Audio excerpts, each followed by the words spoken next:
Hi, this is Warren Redlick. I'm here with Karen Brill. Karen Brill is a current school board member in the Palm Beach County School District, and she is a candidate for County Commission for 2020. Karen, would you tell me a little bit? I know those basics, and I think you also work in real estate. Tell me, and the audience will hear, tell me a little bit about yourself. Okay, so I'm originally from New York. Mm-hmm. I have lived in Florida. It will be 30 years in July. I have lived a very exciting life while up in New York. I had a very unusual work history. I worked at RCA Records. I went there right after Elvis died. The Colonel was coming into the office, but I worked with Lionel and Eric Menendez's father, the Menendez brothers Sure, the Menendez killing. brothers, yeah. So I worked with Jose Menendez. I left about a month before Jose left to go. He moved to California. I went to work for Malcolm Forbes. Okay. And working on Malcolm Forbes' executive staff, I had the opportunity to meet movers and shakers of the world. I remember one of my memories is of Caspar Weinberger, when he was our publisher, crawling under my desk while I was pregnant to plug in my lamp. But I was used to dealing with all types of entertainers, all types of leaders of countries. And I bring that up because what it taught me is that when you're working for somebody who has that much money, when they want something done, you find a way to get it done. So it made me, I learned that it molded the way I look at business and the way I work with people, that there's always a way to get something done. There's always a way to collaborate and to achieve a goal. And so when I came to Florida, I believe you know, but the audience doesn't, I knew that there was something going on with my son. My son has autism. And when I realized that he did, we went to enroll him in his public school, and they told me they don't take children like him, and they hung up the phone on me. That's going back now 27 years. Okay. So we've come a long way.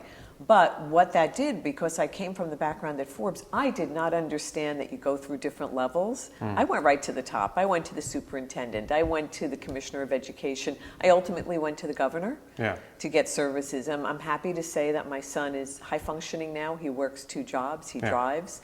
But that whole experience really molded the way I looked at the business world. Once I got to Florida, I wound up going back to school. When I lived in New York, I only had my associate's degree, and I was doing fabulous. I went back, I got my bachelor's, I got my master's degree. I raised my children as a single mother, but now I am happily married with 4 children. Well, congratulations. Thank you. And I've also, what I will tell you is that I have seen the growth in our area, in this, especially the western area. Right. My youngest was born in West Boca Community Hospital. I thought I would have her in the car going down 441 because back then it was only two lanes, one north, one south. Right. When I moved to Boynton Beach Boulevard was 1 lane east, 1 lane west. There Right. was no Lyons Road. So, I've seen the development, I've seen the growth, I've seen the good, the bad, and the ugly. Okay, so that actually is one of the big questions I think is on the mind of a lot of people in West Boca, is growth and development, and what are your views on, I think growth is inevitable. I mean, you can tell me if you disagree with that, but okay, so let's suppose growth is inevitable. What can we do about it? What should we do about it? How should growth be handled? Because this is an issue that the County Commission deals with, right? Absolutely. So there's going to be 2 parts to this answer. I'm going to talk about how growth should be handled in terms of needing it to be more comprehensive and not piecemeal. But I want to back up a bit just to tell you that, why am I running? Yeah, why are you running? As a school board member, what would make me run? Because I don't see myself as a politician. I've seen myself as an activist and an advocate for our children, our underserved, and our community and our employees. But while serving on the school board, and especially once I became a realtor 10 years ago, I started to realize we have a lot of missed opportunities. There is a failure to have intergovernmental collaboration. We are not really working together. The school board is the largest employer in the county, and the county is the 2nd largest. We need to have more of a pipeline for jobs, for job creation, with education, with our apprenticeship programs, our pre-apprenticeship programs. But beyond that, and which leads into the growth question, is the county has land banked. The school board has land banked. There may be opportunities. Wait, what does that mean, land bank? It means that they have property they've owned that they've not developed. So we have opportunities with the possibility of land swaps. I'll give you an example.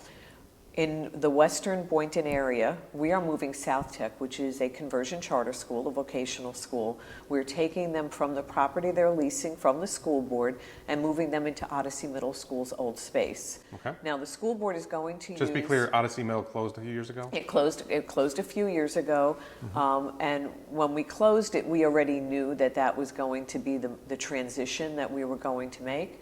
But that property that South Tech is currently on, we are going to use it for school buses, but had we not needed it for that, perfect land for affordable housing, workforce housing. There are schools that are going to ultimately be closing over the years to come because of under-enrollment. Our population is shifting west. What great, there may be opportunities for those schools to be repurposed, to be redeveloped into housing. There's great opportunities with the brick and mortar stores that are closing for mixed-use communities. So going back to the growth question, I live in West Boynton. That's where I've lived since I moved here. But my whole life has been in the western area, and what I see is a lot of piecemeal development, especially, we can learn a lot from West Boca in Delray and in Boynton because West Boca is more mature. Okay. You were the first ones here. Okay. So some of your growing pains are the growing pains that we're experiencing after you. So for example, the roads, the traffic. But in West Boynton particularly, we have a development that goes in here, a developer develops here, Right. and there's no synergy. Right. West Boca, West Boynton, West Delray, we don't have community centers, right? We don't have a place for meetings for the community. Everything is east. We have some community places that people Isn't use. there something on Hagen Ranch in West Delray?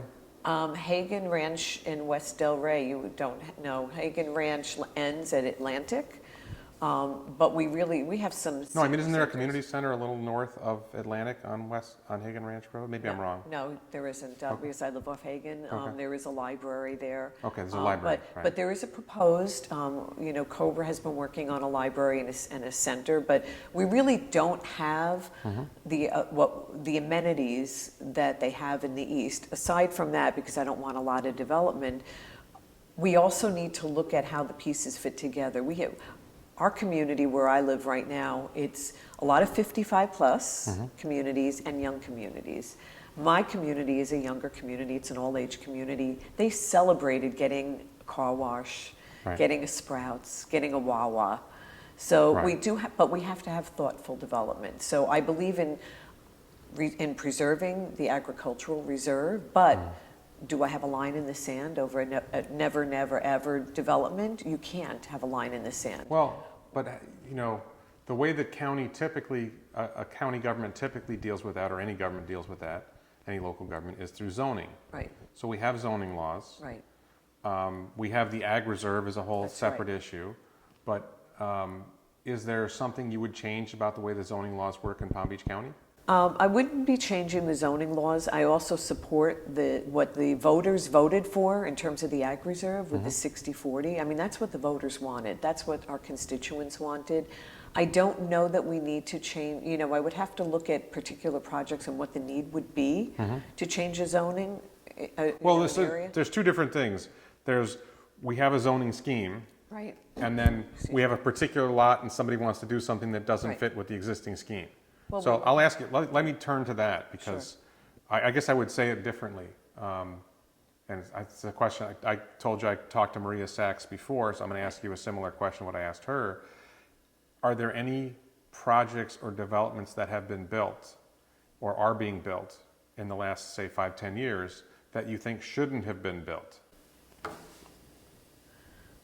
That's a good question, because I really can't think of anything that shouldn't have been built. I think there should have been some more collaboration. One of my issues, and this comes from the state level, is the change that we have in terms of roads.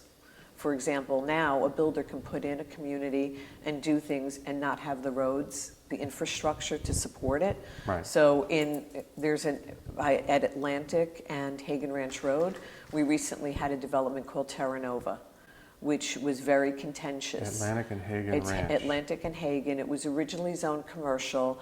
It did get approval. The problem, the communities surrounding Is this where Tuscany is? It's by Tivoli Reserve. Okay. Okay, on that corner. Yeah. And there were communities that opposed it, and the community next to it was able to work through the problems with the developer, which I believe you bring people to the table and you try to get the best solution.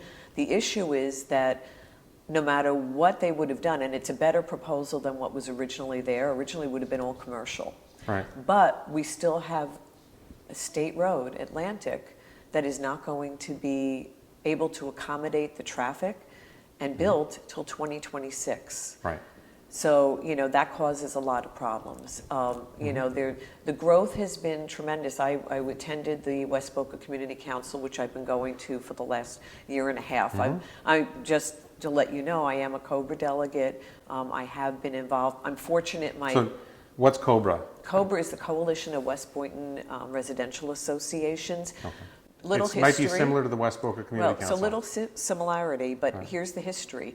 West Boca Community Council was the first organization of communities to exist. Out of that group grew the Alliance of Delray Beach Residential Associations and COBRA. Okay. So both of those were offshoots of the West Boca Community Council. All three groups, and this is what's unique about District 5, same thing as my school board district, is that we are unincorporated. Right. There are no municipalities that we fall back on, and those are really our biggest lobbying groups, our biggest groups of community activists that Right. work with us. So backtracking, I went to their meeting, this past meeting that I went to this week. The discussion was about the fact that you have a beautiful fire rescue station right outside your development, but stations 51, 52, and 54 in the West Boca area really need to be rebuilt and fully staffed. So we're going through a lot of growing pains, and the growing pains you have here in West Boca are traveling up to Delray and to Boynton. Yeah. So, there's a lot to be learned. Now, my school board district overlaps the county commission district. So a lot of the issues that are being discussed out in West Boca, West Delray, and West Boynton are the same issues that I have heard over the last 10 years while being on the school board. Okay. I want to turn to a very specific project that's on the minds of a lot of people in West Boca. There is a development that's going up on Glades Road at 95th near the Home Depot, Okay. known as Uptown Boca. Right. It was called John's Glades West before it was named Uptown Boca. It's across from the Glades Road Library. So did you follow the process that led to that being put in? What do you think about the development? What do you think about it from a zoning perspective? Right. So I am not familiar with it because I've only decided to run for the county commission within the last couple of years. I do have a lot to learn. I will definitely go and look into it, but I have not heard, and this is where I need people like yourself and my constituents. I am a person that likes to have community input in what I do. So I put together advisory groups as a school board member, and I am already starting to do that as a future county commission person. So that's something that I'm going to have to look into. I do know the issues with the library. Well, which is, so here's the thing. Let me get specific Sure. about the Uptown Boca. Uptown Boca, there's a specific issue in zoning. It's called spot zoning. And again, Right. I asked Ms.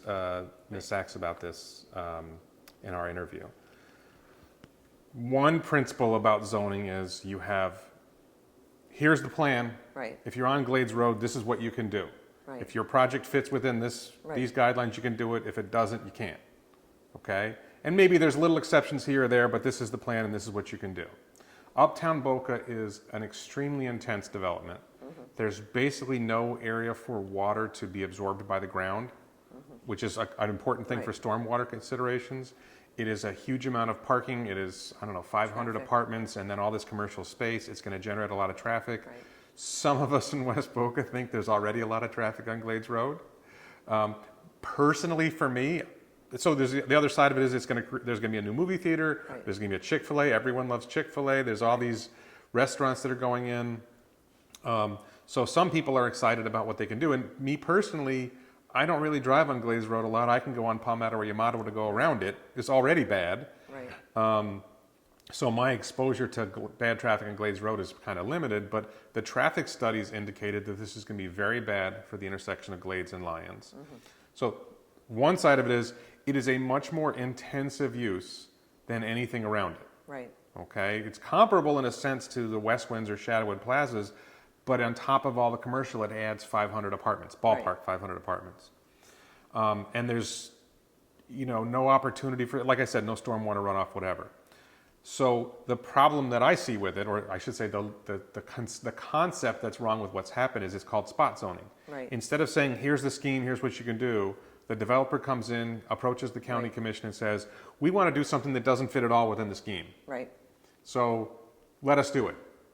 And then the county commission or the zone, whoever bodies of the county bodies that make these Zoning decisions, commission, planning commission.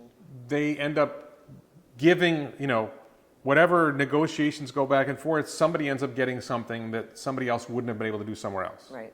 And we're zoning the spot instead of zoning the area. Right. So I don't know how much you've dealt with the concept of spot zoning. I don't know what you think about it. And the reality is, it is a reality. It's not, this isn't the first project that's had spot zoning. But what do you think about the prospects of spot zoning? To put it another way, we just approved this project here. Right. So somebody else wants to do the same type of project across the street or, a half mile down the road. Right. On what basis could the county say no to that if they just said yes to this one? Okay, so that really falls into, while I didn't call it spot zoning, but when I said that it's been piecemeal and there's no comprehensive plan, that's exactly what I'm talking about.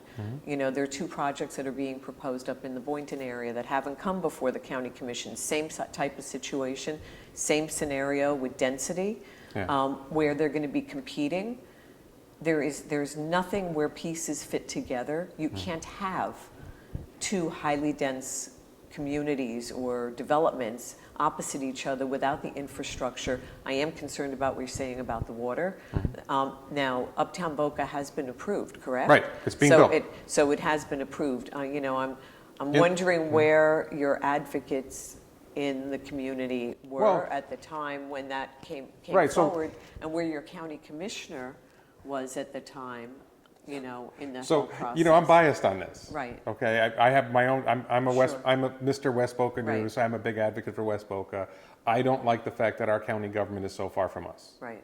Our county government is in West Palm Beach. We don't go to our county government. Right. Some of us think the West Boca. You described Cobra as representing the people of Boynton. Right. I don't think the West Boca Community Council represents the people of West Boca. Right. It represents the homeowners associations in West Boca. Right. It doesn't represent the people. Sherry Scarborough and Ellen Winnicott, very nice people. They weren't elected. Right. They, the people didn't have a vote who's going to be the head of. And look, we've chosen to live in an unincorporated place. Right. We don't have a local government. But the idea that Sherry Scarborough speaks for me, I don't think so. Well, no, they don't speak for you, but I do think that you need to have a county commission that's responsive to you, that's going to listen to you, that's going to work with you. That's something that I give as a commitment as a school board member. Right. I am extremely responsive, just so you know. Yeah. That people get my cell phone number, I read all my own emails. To my own detriment, I also do book all my own appointments. I do think it's important that you have... I just want to say this about Karen. I have emailed her and another school board member I won't name in the past, and Karen always responds to my emails, and the other school board member rarely responds to my emails. Well, but that plays into the way I don't have all the answers. I'm not going to sit here and lie to you and say I know everything about West Boca, because I don't. And quite frankly, part of the reason I don't know as much, my school board district ends at Clintmore on the north side. And because they put this fear of sunshine into you when you first become a school board member, I was like almost afraid to attend a lot of the meetings down here, because if my colleague was at the meetings, we were told you can't be together. Well, I've learned over the years how you handle sunshine in the proper way, so I don't have that concern. But because of that... That's a reference to the Florida sunshine laws. It's a public records law. If two members of the same body are at some event, then it creates some issues about how that is handled. Right.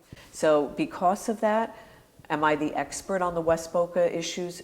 I will say no. Will I be the expert on the West Boca issues? Absolutely. Will my door be open? One of my pet peeves about the county commission as it is right now is that some commissioners, if you were to call and say, "Hi, I'm Warren Redlick, I'd like to schedule an appointment," some of them will have you meet with their staff. I can tell you, you're not going to meet with the staff. You're going to meet with me.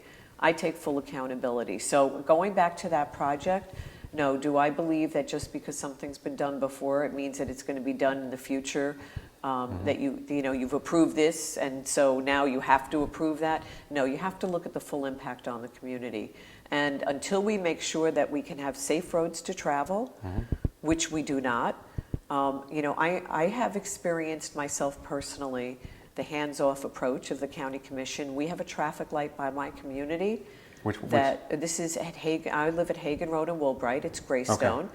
We had a fatality. Yeah. We have a problem with the people that are heading west on Woolbright, going from the middle lane and turning south, causing accidents. I asked to get the traffic light changed, as well as other community members did, and I was told we don't handle that. Long story short, I got it done. It took a little over a year.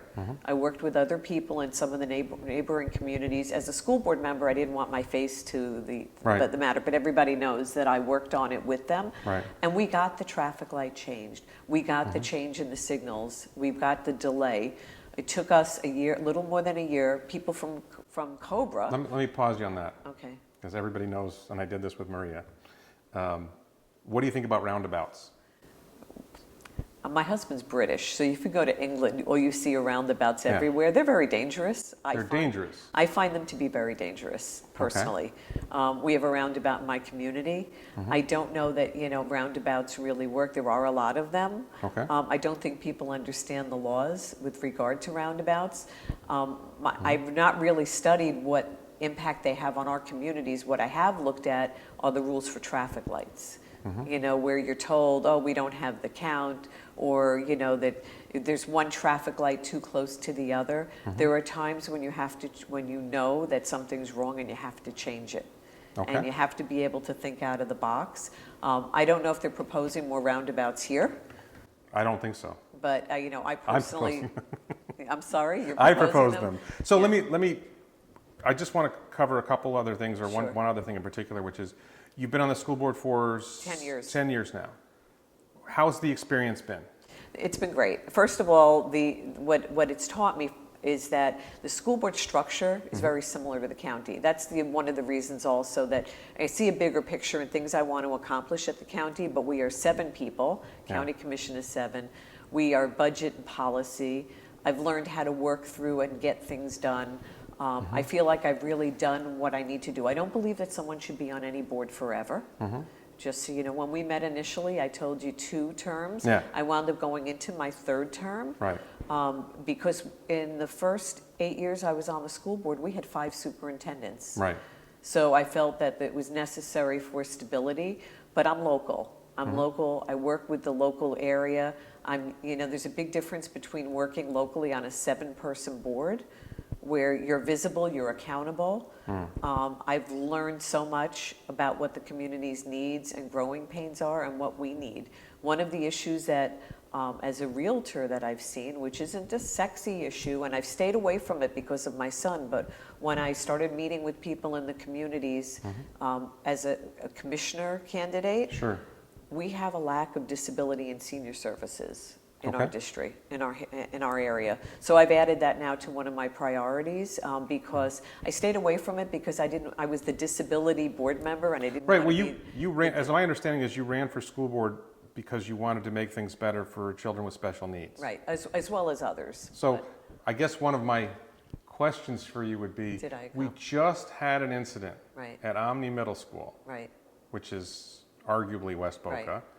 I think it's West Boca, where there was a autistic child, and he was bullied at Omni. He was previously. This is all allegations. And if you know the facts, you probably can't tell us what you know about this particular incident. But allegedly bullied before at Eagles Landing and moved to Omni because it was supposedly going to be better for him. Right. When I look at the schools, I feel like there's some great things in the schools. Right. My kids have had great experiences in the schools. Right. If you have high-performing kids who are heading for colleges, they do well on tests, and they take advanced classes, I think the schools are fantastic. I think when kids are in the regular classes, it seems like the kids who misbehave, we're told there's 0 tolerance for misbehavior, And in reality, I think there's zero consequence for misbehavior. And I Right. think this Omni Middle School story is an example of it. The consequence only came when the video got out. Right. That these kids were supposedly bullying this kid for a while. So have you, Well, there are things we can't say, but what I will Right. tell you is we are way better off than when I enrolled my children in school. We do have zero tolerance. You know, we have bullying, we have anti-Semitism. You know, we talk about, you know, there's schools, you know, when you're a large school district like we are, yeah. things are going to happen. It's the way we react and the way that we handle it that's But important. when you say zero tolerance, and I'm sorry to pick on you because Sure. I hear that a lot, and then from what I've seen from inside the schools, from what I hear from inside the schools, I see zero consequence, not zero tolerance. Right. What does zero tolerance mean? Zero tolerance means that that students are going to be penalized, they're going to be removed, there's things that are consequences they're going to have. Now, I can't tell you because I'm not talking you about the know, specific obviously- incident. I'm just saying, what I hear from teachers, Right. what I hear from students and parents of students who are dealing with their kids aren't at least they tell me their kids aren't the problem, is that the kids who are a problem do not face serious consequences. Well, that I do not hear from Yeah. people. I've only had a couple of people that have said that, you know, to me. I know that, you know, I've jumped in, you know, when it comes to things like that, you know, in terms of what I wanted to accomplish. Yeah. I wanted to see greater outcomes for graduation and you know, jobs and things like that for children, whether they're special needs, not special needs, not, you know, not on track for college. We've developed great career programs. That's been my focus. In terms of behavior, you know, if I hear something like that, I immediately bring it to the superintendent. We're going to turn to another topic in a minute. We're going to talk about self-driving cars. Before we do that, I wanted to give you a chance to just, is there anything else you'd want to say about your campaign for county commission, whether you want to talk about your opponent or not, whether you want to talk about West Boca or West Boynton? Right. If you have kind of like a closing statement, what would you want to say toward the end of this? Well, what I would want to say is that, you know, I have a reputation as a school board member of being boots on the ground, being out in the community. You know, my life in terms of campaigning is not very different than what it's been as a school board member. I'm everywhere all the time. I'm the person that you see in the supermarket, you see at Target, you see at the gym. My whole life for the last 30 years, my life for the last 30 years in this area has been in the Western community. I do not believe that it's appropriate for me to talk about my opponent. Okay. So, other than to thank her for her service years ago, and you know, in the state legislature, but I believe I bring the local to the race. I bring somebody who is not afraid to dig in, who will be 100% committed to being out in the community, to working with the community. I am going to seek community input. I have a business background. I have a master's in market. I have an MBA in marketing. My bachelor's is in organization management. You know, I've been out for the last year and a half meeting with people. I've gone through the parks with the sheriff's office. I've gone to Lake Worth Drainage. I've been meeting with community groups, finding out what the issues are. I plan to hit the ground running, and I plan to be fully committed full-time to continuing to make Palm Beach County the greatest area, but our western areas, which are really forgotten, because the buck stops with us, and we need someone who's not going to be afraid to be a voice, whether it's public safety, whether it's the roads, whether it's on development. It's somebody that's going to bring people together and find the best solutions for everybody.